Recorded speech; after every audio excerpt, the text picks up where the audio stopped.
I'm Jay Papasan, and this is The One Thing, your weekly guide to the simple steps that lead to extraordinary results. Our goal this week is to help you find your calm in the chaos of this holiday season. We all have a lot happening. We all have a lot of challenges. How do we figure out what matters and then kind of cut through the chaos, exit overwhelm, and get back to productive action? Our guest this week is my coach, Jordan Freed. Jordan also happens to be our head coach at the One Thing organization and helps us build out all of our training content. So you're just going to love everything that we have to share this week. We've got lots of practical tips for you in this episode, and we dive right in. Most people are listening to this in December. Mm-hmm. And for me, December is one of the most chaotic months. Yep. If you've got kids, school's ending, you're planning to figure out, well, what am I going to do when my kids aren't in school, but I'm still at work?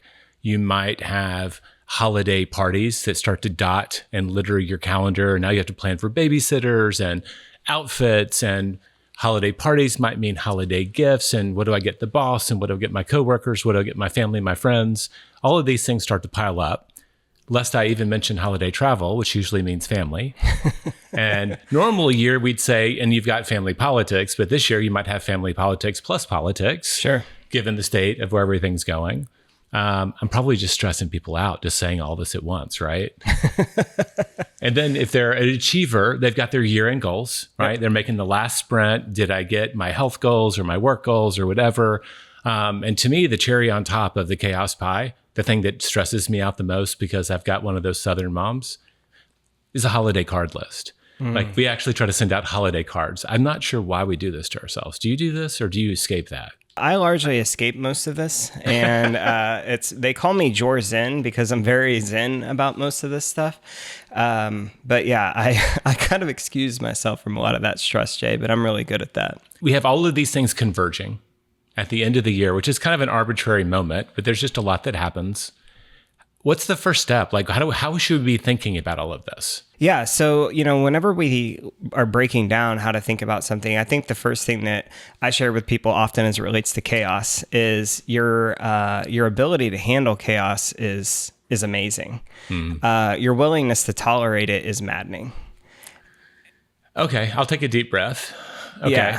Yeah. And so when you're thinking about the holiday season, for example, or really any season, one of the things that I encourage people to focus on first is don't hit pause on the positive. Okay. And so don't hit pause on the positive. For example, our family, we do this massive dinner Christmas Eve every year, right?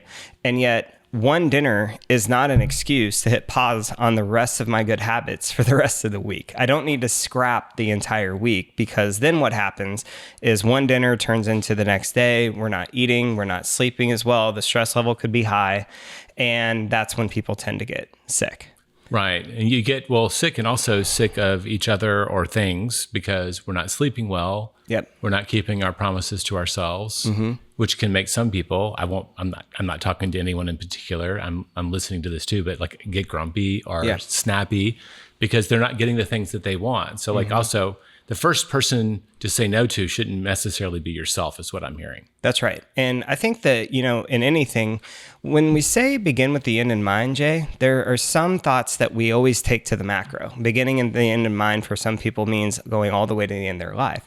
And yet you can do the same thing inside of a season. And so I had a coaching call recently with somebody, and she was kind of caught up in this minutia. And the thing that I asked her was, what is the intention of this holiday season? And that was honestly a question that didn't land very well. She was like, I don't really get that. And what does that mean? That sounds so airy-fairy. I'm like, okay, great. I said, think of it like this. How do you want to look back and remember this holiday season? What do you want to be really special this holiday season? And then she shared with me, for her, she never sees her sister. They're actually really close. So her sister's not a source of stress, but her sister's coming back for the holiday season. And she said, I really just want to remember this as the season where my sister came back, our kids played together, and that we really kind of reignited that connection. I love her. I haven't seen her for a long time. It's like, great. Now I'm super happy as a coach because now I've got something to optimize for. Right. And so we're going to optimize for this being the holiday season that you remember as the season of your sister. And so what if, and I know it's a crazy idea to take this thing of time blocking into your personal life, but how would it look if we time blocked for that? Does that make sense? No, it makes total sense. And I love what you did there. You had her very swiftly go into the future and look back. That's right. Which we know, and the folks that are listening that are big fans of the one thing, goal setting to the now, like it's an amazing hack that we all should have learned earlier. That's right. Is that when we look back, the milestones that matter seem to be more evident, even if they haven't happened. We can say, oh, like she got clarity that this season it needed to be about reconnecting with her sister. Yeah. So that's what I heard, is that you had her step into the future and look back on this season, because now all of the junk that's right in front of her, that's not blocking her view anymore. Yeah. She's not thinking about dropping off the kids or all the other things. Yep. She's looking back and there's nothing between her and clarity. Right. And what we really did is we connected her back to the purpose of the season. Yeah. Right. Can you do that for more than one thing? So for your family, that's the whole thing. We're going to optimize for time with your sister more than anything else. Can we also say now, when you think about this season as it relates to maybe another thing like work or whatever, can you do the same trick there and identify the handful of things that matter? Yeah. Or do we just need to optimize for one? I know it's the one thing, but it's one thing at a time. Sure. You know, one of the big things, Jay, that as a coach, I'm always looking for are what I call synergistic solutions, or inside of the one thing, we call it the first domino. Right. And the first domino means that, or a synergistic solution is simply, what's the one problem that if we solve for that, it will solve 10 problems down the road. Got it. And so, of course, you're always going to find that inside of a business. One of the things that I'll always ask is, what's the primary question of this organization? And for me, I coach a lot of high-powered real estate professionals, and inside of a real estate business, the primary question is always going to be centered around how many listings do we need to take? And so if it's 10, for example, with all the chaos and things going on right now, what I share with them is, if you just knock that down, if you just get that right, then everything else will work itself out. It may not be perfect, but it will work itself out. And so the primary question is, how do we hit just that one goal this month?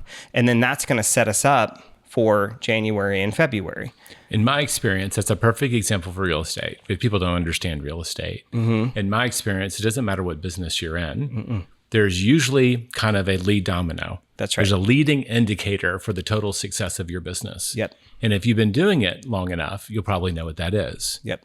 So I know, because we've studied it, like movie theaters make most of their money in concession, by far. The margins are ridiculous. But the leading indicator of their profitability isn't concession sales, it's ticket sales. That's right. And so then they go up the line, another weird factor. Movies have territories. So if I get Godzilla versus Mothra, I have no idea why I went to Godzilla, or Elf 2 or whatever's out, right? Yeah. Holiday season. That's only going to show in a limited number of theaters in that territory. So if I'm trying to maximize my profit, I want to say, can I get the number one film that'll help me sell the most tickets, that'll help me sell the most popcorn and soda and whatever else I sell, so that we're profitable. And I don't know how to break that down in every industry, but that would be like, what is the leading indicator for your business success? So that would be the answer to the question. That's right. And I can share with anybody, it doesn't matter if you're in real estate or not, the process that we put people through is, imagine that you're on a deserted island and there's going to be this pigeon that flies over you once a week, and it's going to have this like message attached to it. Now, this pigeon flies right to you. You open up the message. When you have a pigeon flying over, I didn't think we were going to an actual pigeon message. I thought we were going to some other sort of, he was going to drop something else on you. No, that's, okay, gotcha. No, that's a different story. So, but here's the deal. That pigeon's only going to come once a week. The operative word here is lead. What is the lead measure, right? Right. So whenever I do this with a business owner who's not in real estate, I'm going to put them through this exercise of, you're on the deserted island, this pigeon's coming once a week. It's only going to show you one number. And that number is going to tell you the health and direction of your company. Now, if you could only get one number to show up on that pigeon's leg, which number might it be for you? Okay. And so regardless of your industry, you can answer what is the primary focus, what is the primary question through that exercise. Now, we may have to like massage that a little bit and really like think through it, but eventually you're going to land on it. Okay. And, as you know, Jay, it's priority was never meant to be a plural word. No, it means first in the Latin roots. Yeah. So what's the plural of first? It's hard to say, right? First. First. Right? Yeah. Yeah, exactly. Yeah. I'm going to go back. I'm going to go back one. I kind of broke a little bit of our rule, but I'm happy we did. You can be successful in more than one area at a time if you know what the priorities are. I want to go back because I missed an opportunity with the example of your coaching client optimizing for time with her sister. Let's just say she knows what the number that pigeon's going to drop off for her. And let's just say it's making 8 widgets a week. If the business is doing 8 widgets a week, everything is good. If she optimized for time with her sister and that pigeon dropped off 7, 6, 7, 6 over the month, do you think she would be just miserably unhappy about that? No, I mean, if you're miserably unhappy about the just based purely on how your business is performing, we need to have a completely different conversation about what really matters in conditional happiness, right? There we go. And yet at that point, this is just going to be a discussion. What's the lead time for us to influence that number? At this point, is there anything that we can actually do about it? Do we need to let it go? Or, you know what? I don't care. We'll make it up next month because what I did is I did get time with my sister. That's right. That was where I was going with it. I didn't mean to think I was throwing you a curveball, but no, that's fine. That's like, look up and you're like, no, actually, if you know what you're optimizing for, first and foremost, you now know that the things that you're willing to settle for. Yep. Right. What you said yes to means I may have to say no to this, but because this is more important, I'm okay with that. Yeah. And I think I missed that when we talked about it, but that is a really important factor because I know some of the people we serve. We work with people in huge Fortune 50 companies. We work with people that are business owners. We work with people who are leaders. And a lot of them are incredibly ambitious about what they think they can accomplish. And you're not going to do it all. You can't optimize for all 7 of those things. They're going to take this idea that I introduced that you could do more than one. We can line up some dominoes here. Yep. But you're making a stand on the first one. Right. We're going to make a stand. We're going to build our existence around that first domino, and it should make those things easier or unnecessary or tolerable if they're not optimized because we have optimized for the number one thing. That's right. Okay. Yep. All right. Back to the pigeon and the business. Where else do we go with this? Do we just get really focused on the one thing? I mean, that's it, right? We focus on that. How do we make the other stuff go away? Well, that depends. I mean, there's going to be a nature to things that can and can't go away. Children, for example, they're not going to go away. And yet, when we think about beginning with the end in mind, there's another great perspective that's offered through the one thing of the Christmas Carol. Okay. Yeah. Right. And so, what Scrooge got from the 3 ghosts, the past, the present, and the future, and this is a really critical thing for people to understand. He got all the perspective without any of the pain. Yeah. Because the pain had been if the dream wasn't real, it was real life. And he had wasted his life. That would have been for real pain. But he got all this perspective because he woke up the next morning and he didn't know that it was a dream, only to realize his whole life is still ahead of him. Right. Right. And so when we think about all the other stuff and this process of letting things go, if I go to my client, for example, it's always easiest for me to think through the example of a client. And we're not hitting goal in the month of December. And we know that it's going to require a lot of effort from her. She's going to have to leave the family, maybe see her sister a little bit less to get that ship righted. Well, we're about to make a decision. And the way that I'm going to put that to her is if we float out 6, 12, 24 months, 3 years down the road, which of these 2 things are you going to be happier with? Are you going to be happier with the fact that you hit goal in December and ignored your sister? Or are you going to be happier with the fact that you saw her and maybe didn't hit the goal? And I'm always going to take it to their kids. Okay. And the reason why is that... And what do you mean by take it to their kids? I'll explain that. Okay. Yeah. So our job as coaches is not to tell people what to do. It's to use questions as a power tool to mine the wisdom of their head and their heart. Okay. And the wisdom that you and I both have, Jay, the purest wisdom that we have is the wisdom that we would give to our children because we love them like nothing else. And we will unlimit them like nothing else. You won't put limits on a kid. You will on yourself. Right. And so if I can get you to think through it through the perspective of what would you share with one of your children if they found themselves in the same circumstance, and you can voice that to me, I've essentially mined that wisdom out of you, haven't I? Mm-hmm. And so now it's all about, do you have access to the courage to follow it? And if that means that you're going to, one of the things that we share often, Jay, especially in the holiday season, I think this is critically important. You have to choose who you're going to disappoint. Yeah. You are going to disappoint people in your life. There is no way around it. And you've got to be really intentional about disappointing the right people. And so if in the holiday season, through your, frantic, stressed out state, you're disappointing the wrong people and you're making the right people happy, how's that going to feel when we get into January, February down the road? Are you going to look back and regret it? Or are you going to be really happy about it?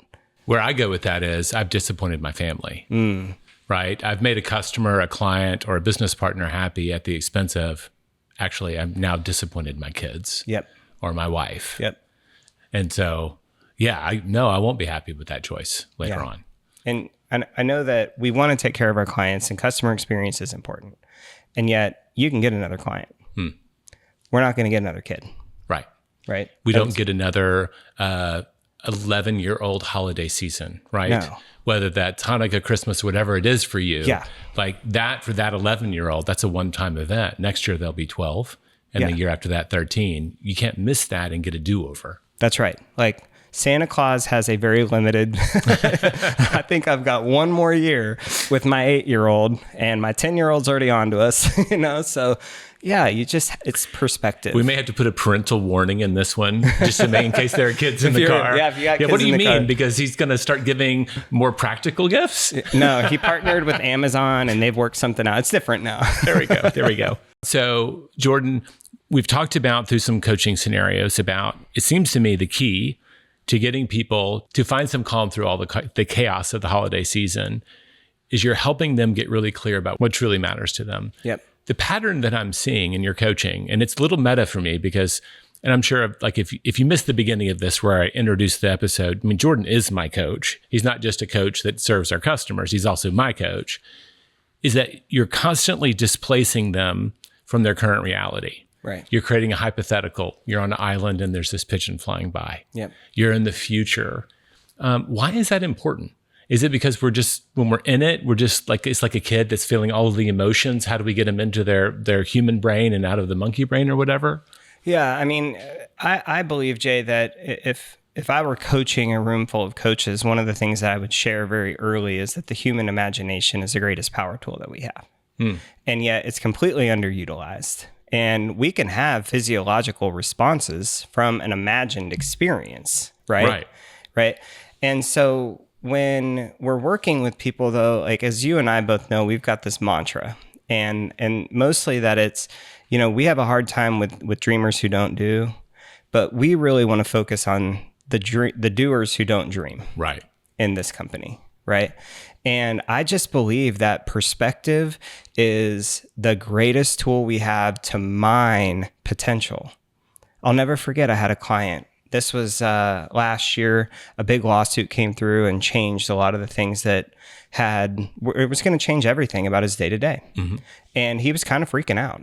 And he owns multiple businesses. He had a lot of people coming to him. And he said, I'm putting on a brave face for everybody else, but I'm really struggling. Yeah. And I said, I just want you to imagine that you're going to write a book. And the book is about how to thrive during tough times. And this is a book that is autobiographical. It's how you actually did it, not how you wish you had done it. And you're about to write a chapter. You're going to write a chapter about when things change, when circumstance that you have no control of changes the game. Right. And I'm curious, if somebody you loved was going to be reading that book, you were going to give it to them at a milestone in their life, what would you want it to read? And so he just started listing it, right? And so I believe that we only create and perceive our lives from the emotional state that we're experiencing right now. My job as a coach is to get you into that kind of peak state of thinking. And I do that through perspective and using your imagination. Does this work on little kids too? It can if you I have. almost expect you to say, and I want you to use your strong voice and tell me how you're going to get through this. It depends on the level of rapport. Yeah. I mean, it's true. Like I find so much of what works in these situations is just a variation on what works with your kids. That's right. And you're coming at it with that same level of compassion. Yeah. I want what's best for you. Yeah. So how do we navigate through this emotion? It's funny, as powerful as imagination can be, when it's infused with negative emotion, it actually does the opposite. Yeah. We imagine the worst of everything. We imagine things are going to fall apart. Like at the beginning of this episode where I'm doing the litany of all the stressors that show up this time of year, there are probably a couple of people who had to pull over because they broke out in hives because they start imagining dealing with all of that with no solutions. Right. So we just need to get people using their imaginations to look for the solutions versus focus on the problems. That's right. And I think that, if you're indoctrinated into the philosophy of the one thing, and, this book changed my life. That's why I'm here. And I believe that you have to eventually come around to agreeing on something with us here. And it's something that I observe. In fact, I observed it today in a conversation with one of my clients. And that is that people who typically optimize for maximums, like they're trying to do everything, they typically get the minimums. And people who optimize for minimums, they get the maximums. It's kind of a paradox of success. Yeah, let's unpack that a little bit. And tell me if I'm even hearing you right. When you say people who optimize for maximums, like they're trying to get the absolute most out of everything. Right. Which would be in our lingo, they're thinking big, but they're also going big. Yep. They're spreading themselves out thin. So thin. Yep. And so optimizing for the minimums, is that more about what we talked about? Like a successful holiday is going to be me reconnecting with my sister. Yeah. You're identifying not the minimum in a sense, the least, but what the real core of the matter is. That's right. Yeah, that's right. I mean, just understand that the 80-20 principle is always at play. Right. And there's only a handful of things that you're actually going to do this holiday season that are going to matter. Yeah. That you'll remember much like three months from now, much less 3 years. Yeah. I think it's for people that we serve, the doers that don't dream a lot, they don't reflect a lot, they don't think back a lot. You ask them, what was the highlight of last year's holiday season? They're only going to list one or two things. That's right. And they may have to think about it for a second. So, and when you focus on the minimums, that's going to create that maximum, that result that you want. It's very counterintuitive. When I explain this to people, it's almost like, there are certain paradoxes of life. Like when I focus on trying to go to sleep, what happens? No, it doesn't I lie work. there. Now, I know sleep is a superpower of yours. It's not one of mine. And so there are certain things that are paradoxes. And I have seen this too many times in my career and in my life to believe anything else. And that is that, and I know it seems counterintuitive, but it's right in the philosophy of the one thing that you've got to narrow your focus. Yeah. And narrowing your focus just again, this applies just as well into the holiday season as it would a business. Narrow your focus to just the 2 to 3 things that absolutely matter. And eventually you're going to land on one. Right. And that's that first domino. That's what we talk about, extreme Pareto. Pareto principle is the 80-20 that we're talking about. Yep. And if you take the 20% of any list of things, it's going to get shorter. And you can keep saying, now what's the 20% of this new list until you get to the one thing. Yep. Yep. And when people go backwards, we have an exercise we do around that. And I've done it in training rooms with hundreds of people. They'll walk in with a list of 30 or 40 things on their list. And I've almost never seen a list that was longer than 6 items on the other side. Usually it's 3. And what you're asking them to do is, of all of these things, which ones actually matter? What is the real 20% here? And most people know. Yep. But like the game we play, and especially going into the holidays, I think we do this really but poorly, is we're just trying to check as many things off as we can. I know I fall guilty of, I want to make the list shorter without actually having to think about it. But the first domino, I'm glad you brought that up, this principle, and every chance I get as the host of this show, and when I'm talking to my coaches and our clients, I need to also emphasize, when we focus on that small, sometimes it looks like it couldn't possibly matter so much. It's almost always surprising how much it matters if you just start doing it and focusing on it over time. That's right. Well, obviously, we're going to have Jordan back a lot because I think I could go absolutely down 5 different avenues. But like, I do think we gave people the crumbs they need. So they're going to calm their chaos by identifying the 2 or 3 things that actually matter and focusing on those this holiday season. And then just knowing that the rest, some of them will take care of themselves. That's right. Yeah. And the thing that I would share with people too, Jake, because I like to have very practical tools that I can put in the pockets of my clients, right? Thank you. And I call this the medicine cabinet of the mind. So at any time, right, if you find yourself hijacked, you're emotionally stressed, whatever, just ask yourself this question. What's the uncontrollable I'm seeking to control? What is the uncontrollable that I in this moment am seeking to control? And if you can get yourself to just pause and think about what that is, the more you do that, the more you will relinquish control or your attempt to control things. And you'll feel your stress level come down. And what I share with people all the time is that when you try to control the uncontrollable, you lose control of what you do control. Ooh. And I That's think like if we remember pausing that, the positives, like we don't want to, in our efforts to kind of solve the problem, make things worse. right? Right. Do no harm. Yeah, do no harm. Well, we like to end the show with a challenge for our listeners, something that bite-sized that they could take on this week. They've listened to the podcast. It drops on a Monday. They might be driving to work. Based on what we've talked about, what's something we could challenge them with, a small domino, a first domino, that they could maybe start making progress on what we've talked about? I think it's something we've already alluded to, which is don't hit pause on the positive. Okay. So in the spirit of the first domino, what is the one habit that you are going to stick to through the holiday season? The one positive habit that you're going to engage with.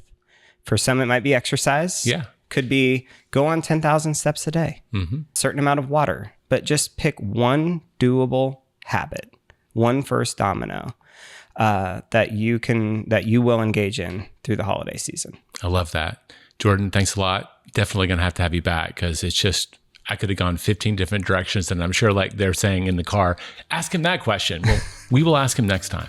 All right. Thanks for having me. All right, that's a wrap on my conversation with Jordan Freed on chaos and navigating it in the holiday season. What I love about how Jordan approaches this is he doesn't just say, well, ask what your one thing is. Let's just prioritize. That's the advice that we always hear, but it doesn't always seem to serve us.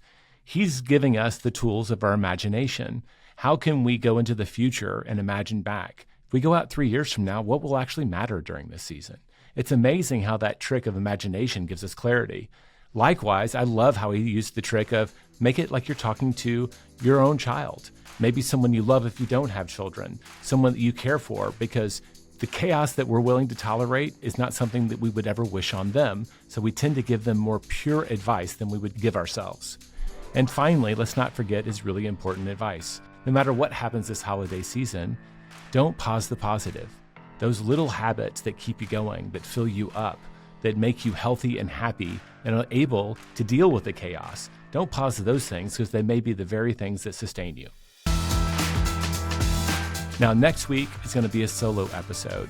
I went on a deep dive on my journey with habits from the time we wrote the book until today. And crazily enough, I've tracked a lot of data. We're going to parse into that, and I'm going to show you a path to how little things can absolutely transform your life. The power of habits in your life through the one thing. I can't wait to share it with you next week.